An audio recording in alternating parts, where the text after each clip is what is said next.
আমাদের উদ্দেশ্য একটা, এদিন বিজয়ী করা। বিশ্বাস করো মরবার ভয় করি না, বিশ্বাস করো হামলা মামলার ভয় করি না। তোমাদেরকে সচেতন করতেছি মুসলমান, সচেতন করে যাই। এই আওয়াজ ইউটিউবের মাধ্যমে, ফেসবুকের মাধ্যমে ছড়ায়া যাক, সকলে জানুক আমরা তোমাদের চিন্তায় চিন্তিত। ও জাতি, তোমাদের প্রিয় আলেমরা, বিশ্বাস করো আমরা তোমাদেরকে ভালোবাসি, এই জাতিকে ভালোবাসি, দ্বীনের জন্য ভালোবাসি, আল্লাহর জন্য ভালোবাসি।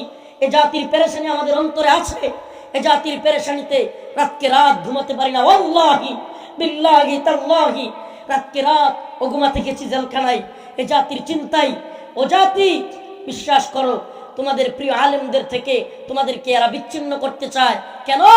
কারণ এদের প্রথম টার্গেট ছিল ফাসলুদ্দিন আনিদ দাওলা, রাষ্ট্র থেকে ধর্মকে আলাদা করা। এরা স্লোগান দিবে ধর্ম যার যার, উৎসব সবার। এরা স্লোগান দিবে আমরা ধর্ম নিরপেক্ষ। এতে করে উদ্দেশ্য কি? এ জাতিকে ধর্মহীন করা। কারণ রাষ্ট্র থেকে ব্যক্তি আলাদা নয়, ব্যক্তি থেকে পরিবার আলাদা নয়, পরিবার থেকে সমাজ আলাদা নয়, সমাজ থেকে জেলা আলাদা নয়, জেলা থেকে বিভাগ আলাদা নয়, বিভাগ থেকে রাষ্ট্র আলাদা নয়। এরা ব্যক্তি ব্যক্তি ব্যক্তি কেন্দ্রিক ইসলামকে বাদ দিয়া ফাসলুদ্দিন আনিদ দাওলা রাষ্ট্র থেকে দিনকে পৃথক করছে। এখন পররাষ্ট্রনীতিতে ইসলাম চলে না, স্বরাষ্ট্রনীতিতে ইসলাম চলে না, অর্থনীতিতে ইসলাম চলে না, সব দিকে ইসলাম বিরোধী আইন কানুন করে এখন এরা মিশন নিয়ে নামছে। এখন কি মিশন? ফাসলুল উলামা আনিল আওয়াম। ও জাতি, এটা যদি হয়ে যায় নিশ্চিত থাকো তোমাদের অবস্থা মায়ানমারের মতো হবে। এটা কি? ফাসলুল উলামা আনিল আওয়াম, আওয়ামদের থেকে আলেমদেরকে বিচ্ছিন্ন করা। এরা ষড়যন্ত্র করতেছে। ও আমার জাতি, তাবলীগ নিয়ে ষড়যন্ত্র করতেছে এরা। আমাদের সরল মনা মুসলমান বুঝে না। এতাহাতি, ওয়াজাহাতি এই ধরনের নাম দিয়া আলেম এবং আওয়ামদের মধ্যে মারামারি এরা নিজেরা লাগায়। ষড়যন্ত্র কইরা এরা মসজিদে মসজিদে ফাটল তৈরি করে। এদের মিডিয়া, দালাল মিডিয়া আছে, এই সমস্ত মিডিয়াগুলো এগুলোর খুব বড় করে প্রচার করে। কেন প্রচার করে? যে দেখেন এরাই আবার বলবে হাই হাই আমাদের আশ্চর্য লাগে আপনারা মসজিদের মধ্যে দখল, কার দখলে আছে মসজিদ, এটা নিয়ে আপনারা দখলদারি করেন, এটা আমাদের কষ্ট লাগে। বাহ! আমাদের এই তাবলীগকে, আমাদের এই ইসলামিক খেদমতগুলোকে সকল সেক্টরে ধ্বংস করতে চায়। আলেমদের সাথে আওয়ামদের সম্পর্কে ফাটল তৈরি করতে চায়। এরা দেখবেন বিভিন্ন জায়গায় নিজেদের লোক তৈরি করে মারামারি বাঁধিয়ে তারপরে এগুলোকে চ্যানেল দিবে। আপনি দেখেন এদেশে হাজার হাজার মাহফিল হয় কি হয় না, লক্ষ লক্ষ লোক হয় কি হয় না।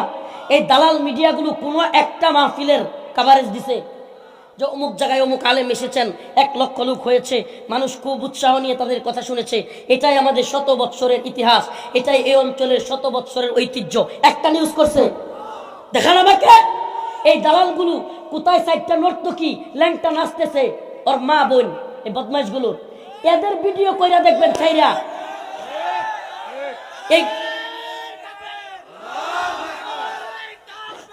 আমি আপনাদের সামনে দিন বিজয়ী এক আয়াতে কারিমা তিলাওয়াত করেছি।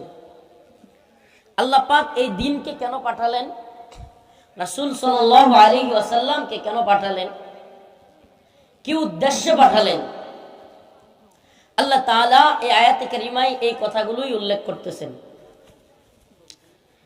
আল্লাহ পাক বলতেছেন হুয়াল্লাযী আরসালা রাসূলাহু বিল হুদা ওয়া দীনিল হক ওয়াদিনিল হক লিইযহিরাহু আলাদ দীনি কুল্লিহি ওয়ালাউ কারিহাল মুশরিকুন।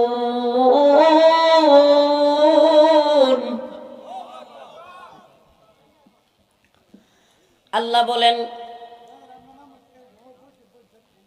তিনি নবী পাঠিয়েছেন, আরসালা রাসূলাহু বিল হুদা হিদায়াত সহকারে, ওয়া দীনিল হক সত্য দিন পাঠিয়েছেন। রাসূল সাল্লাল্লাহু আলাইহি ওয়াসাল্লামকে পাঠিয়েছেন সত্য দিন সহকারে, হিদায়াত সহ। কি জন্য পাঠালেন? লিইযহিরাহু আলাদ দীনি কুল্লিহি, লিইযহিরাহু আলাদ দীনি কুল্লিহি, সমস্ত দ্বীনের উপর এই দিনকে বিজয়ী হিসেবে দেখার জন্য পাঠিয়েছেন, নাকি লাঞ্ছিত দেখার জন্য, অপমানিত দেখার জন্য, আলেমদের জেলখানায় থাকার জন্য? এদিন এসেছে বিজয়ী হতে। সমস্ত তন্ত্রমন্ত্রের দল, তন্ত্রমন্ত্রের মত পৃথিবীর সমস্ত জাহালতকে পায়ে দাঁড়িয়ে সমস্ত তন্ত্র মন্ত্র এদিনকে বিজয়ী দেখবার জন্য, লাঞ্ছিত অপমানিত দেখবার জন্য নয়। প্রিয় উম্মাহ, প্রিয় জাতি, বিশ্বাস করো, তোমরা যখন এভাবে দিনের বেলায়ও হাজার হাজার মানুষ হয়ে যাও, তোমরা যখন আলেমদেরকে স্লোগান দিয়ে নিয়ে আসো, ফুল ছিটাতে থাকো, আর আলেমদের মুখের কথা শুনবার জন্য হাজার হাজার মানুষ জড়ো হয়ে যায়, মুফতি সাখাওয়াত হোসেন রাজির মাহফিলে হাজার হাজার মানুষ হয়ে যায়, মুফতি আমির হামজা হুজুরের মাহফিলে হাজার হাজার মানুষ হয়ে যায়। এভাবে যখন উলামায়ে কেরামের কথা শুনবার জন্য মানুষ পাখির ন্যায়, চাতক পাখি যেমন অপেক্ষায় থাকে, তেমনি ভাবে তাকিয়ে থাকে। এই মাতবরি করতে না করছি না, বলতেছি দয়া করে আপনাদের আর কথা বলার দরকার নাই, প্লিজ।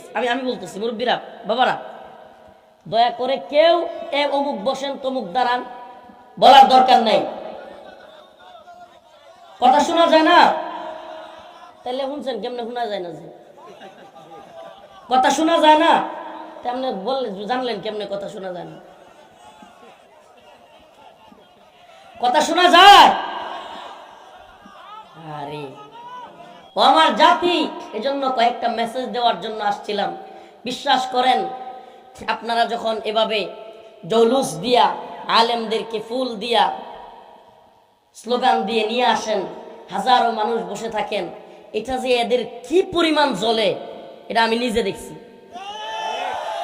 আমার রিমান্ডের সময় প্রায়ই বলতো হাত পাখা দিয়ে বাতাস করা লাগে, মানে এটা এদের জ্বলে কন্তকার বার্তা, মানে এটাও জ্বলে।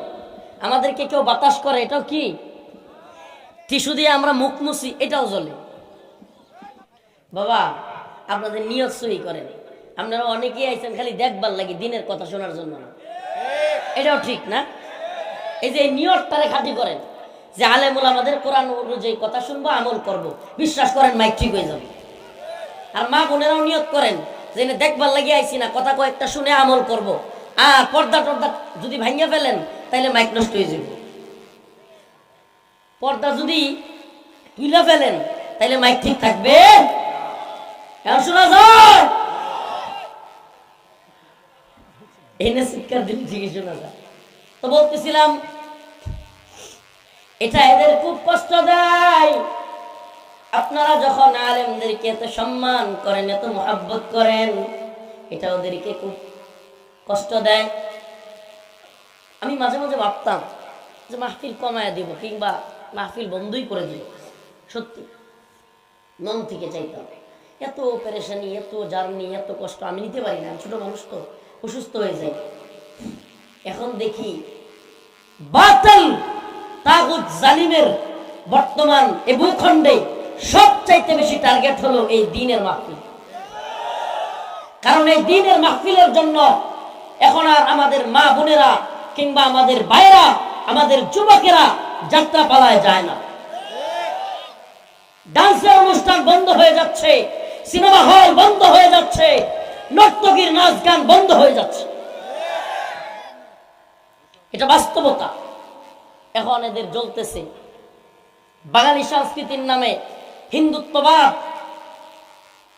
পৌত্তলিক এজেন্ডা আমার এই ভূখণ্ডে বাস্তবায়ন করবার পায়তারা করতেছে এরা। প্রিয় উপস্থিতি, এজন্য আয়াত কারিমা তিলাওয়াত করেছি, হুয়াল্লাযী আরসালা রাসূলাহু বিল হুদা ওয়া দীনিল হক লিইয়ুযহিরাহু আলাদ দীনি কুল্লিহি ওয়ালাউ কারিহাল মুশরিকুন। আল্লাহ নিজে বলে দিচ্ছেন, এদিন আমি সত্য নবীর কাছে আমি আমার রাসূলকে দিয়ে পাঠিয়েছি, সত্য দিনকে হিদায়াত সহকারে। আর কেন পাঠিয়েছি? আল্লাহ নিজে উত্তর দিয়েছেন, লিইয়ুযহিরাহু আলাদ দীনি কুল্লিহি। সমস্ত দিন, সমস্ত মতবাদ, সব ধর্মের উপর স্থান পাবে কি? এই ইসলাম, এই কোরআন। সুবহানাল্লাহ, সুবহানাল্লাহ ওয়া বিহামদিহি। এখন মানুষ যখন কোরআনের কথা শুনছে, দ্বীনের কথা শুনছে, মানুষ যখন কোরআনকে ধারণ করতেছে, আমি আমার আগের হুজুরের কথাগুলো শুনতেছিলাম, খুব ভালো লাগতেছিল। হুজুর বলতেছিল যে আমরা কোনো তন্ত্র মন্ত্রের আইন মানি না, কোরআনের আইন মানি।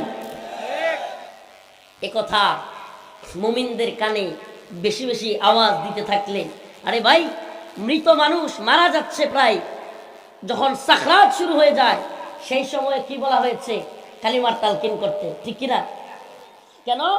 কারণ তুমি যদি জোরে জোরে কালিমা পড়ো, ওই ব্যক্তির কানে আওয়াজটা গেলে ওই ব্যক্তিও কালিমা পড়ে ফেলতে পারে। সুবহানাল্লাহ। তো আমরাও কোরআনের আওয়াজ কেন দিচ্ছি? আমি আমার মামার সাথে হাঁটতে হাঁটতে বলতেছিলাম, এই যে দেখো হুজুর যে কথাটা বললেন, যে আসুন আমরা কোরআনকেই মানি, কোরআনের কথা শুনি, কোরআনের আইন মানি। এ কথা এখানে হাজারো লোক আছে, 2-3 হাজার লোক আছে, কথার কথা এদের 10 জন হলেও চিন্তা করবে, হাইরে এই তন্ত্রমন্ত্রের আইন মাইনে কি হবে? আল্লাহর আইন মানতে হবে। এটা বাস্তবতা। এই যে চুঙ্গাগুলো, এই মাইকগুলো, প্রতিদিন হাজার হাজার মাইক, লাখো লাখো মাইক, সারা দেশে হাজার হাজার আলেমরা কথা বলতেছে, কোটি কোটি মানুষ শুনতেছে। আপনি কি বুঝতে পারেন এটার ফায়দা ব্যাপক? আজ কওমি মাদ্রাসা বলেন, আজ বিভিন্ন দল বলেন, সবকিছু বাতিল তাগুতরা এখন হাতে নিয়ে নিয়েছে, জালেমরা পকেটে ভরে ফেলছে। এখন আমি খেয়াল করলাম বাকি আছে শুধু এই ময়দানটা, বাকি আছে জাস্ট এই ময়দানটা। এই ময়দানটা থেকে হাজারো আলেম দ্বীনের হক কথা বলতেছে। একটা কথা মনে রাখবেন, আমি বলে দিয়ে যাই, কিশোরগঞ্জের কটিয়াদির মুসলমান, এই মঞ্চে যে বসে এই চেয়ারটায় যদি কোনো আলেমের ইখলাস ত্রুটিও থাকে, ত্রুটি মানে ইখলাস ঠিক নাই, হাদিয়ার জন্য আসছে কথার কথা, তবুও যতক্ষণ এই মঞ্চে সালাম দিয়ে কথা বলা শুরু করে শেষ পর্যন্ত আল্লাহ পাক ইখলাস ঢুকায় দেয়। অবাক করা বিষয়, অনেক বক্তা নিজের আমলি জিন্দিগিতে দেখবেন খুব ত্রুটি আছে, কিন্তু এই মঞ্চে বসে খুব আমলি সুন্দর কথা বলে। এটার কারণ কি? কারণ আল্লাহ পাক ওইভাবে এই মঞ্চে বসার সাথে সাথে আল্লাহ পাক তার অন্তরের মধ্যে আল্লাহর ভয় ঢুকায় দেয়। এজন্য বলে যায়, প্রিয় মুসলমান, এই ময়দান নিয়ে, ইসলাম নিয়ে খুব ষড়যন্ত্র হচ্ছে। জানি না কতদিন তোমাদের কাছে পয়গাম পৌঁছাতে পারবো, এই মেসেজ তোমাদের কাছে আর কতদিন দিতে পারবো এটা আমাদের জানা নাই। তবে এতটুকু বলে যাই, যতদিন পারি তোমাদেরকে একটা কথাই বলবো, আল্লাহ এবং তার রাসূলের পথে আসো। আমার মালিক তোমাদেরকে ডাকে, ফাফিরু ইলাল্লাহ, ফাফিরু ইলাল্লাহ। আল্লাহর দিকে ফিরে আসো, কোরআনের দিকে ফিরে আসো। তন্ত্র মন্ত্রের পথ বাদ দাও, কোরআন সুন্নাহর পথ, আল্লাহ এবং তার রাসূলের পথ, সাহাবায়ে কেরামের পথ। আমাকে বলেন, আমার নবীর কোন সাহাবা, আমার নবীর কোন সাহাবায়ে কেরাম এই তন্ত্র মন্ত্রের পথে ছিলেন নাকি কোরআনের পথে ছিলেন? আসুন আমরা দাওয়াত এবং জিহাদের পথে ফিরে আসি। দিন প্রতিষ্ঠা করার পথে আগায় আসতে চান তো? দিন প্রতিষ্ঠিত করবার চান তো? দিন প্রতিষ্ঠিত করতে হলে কোরআন সুন্নাহর পথে ফিরে আসতে হবে, আল্লাহর রাসূল এবং তার সাহাবায়ে কেরামের পথে ফিরে আসতে হবে। এজন্য তোমাদেরকে সচেতন করতেছি মুসলমান, সচেতন করে যাই। এই আওয়াজ ইউটিউবের মাধ্যমে, ফেসবুকের মাধ্যমে ছড়ায়া যাক, সকলে জানুক আমরা তোমাদের চিন্তায় চিন্তিত। ও জাতি, তোমাদের প্রিয় আলেমরা, বিশ্বাস করো আমরা তোমাদেরকে ভালোবাসি, এই জাতিকে ভালোবাসি, দ্বীনের জন্য ভালোবাসি, আল্লাহর জন্য ভালোবাসি। এই জাতির পেরেশানি আমাদের অন্তরে আছে, এই জাতির পেরেশানিতে রাতকে রাত ঘুমাতে পারি না। ওয়াল্লাহি বিল্লাহি তাল্লাহি রাতকে রাত ও ঘুমাতে গেছি জেলখানায় এই জাতির চিন্তায়। ও জাতি, বিশ্বাস করো তোমাদের প্রিয় আলেমদের থেকে তোমাদেরকে এরা বিচ্ছিন্ন করতে চায়। কেন? কারণ এদের প্রথম টার্গেট ছিল ফাসলুদ্দিন আনিদ দাওলা, রাষ্ট্র থেকে ধর্মকে আলাদা করা। এরা স্লোগান দিবে ধর্ম যার যার, উৎসব সবার, এরা স্লোগান দিবে আমরা ধর্ম নিরপেক্ষ। এতে করে উদ্দেশ্য কি? এ জাতিকে ধর্মহীন করা। কারণ রাষ্ট্র থেকে ব্যক্তি আলাদা নয়, ব্যক্তি থেকে পরিবার আলাদা নয়, পরিবার থেকে সমাজ আলাদা নয়, সমাজ থেকে জেলা আলাদা নয়, জেলা থেকে বিভাগ আলাদা নয়, বিভাগ থেকে রাষ্ট্র আলাদা নয়, এরা ব্যক্তি কেন্দ্রিক ইসলামকে বাদ দিয়া ফাসতুদ্দিন আনি দাওলা, রাষ্ট্র থেকে দিনকে পৃথক করছে। এখন পররাষ্ট্র নীতিতে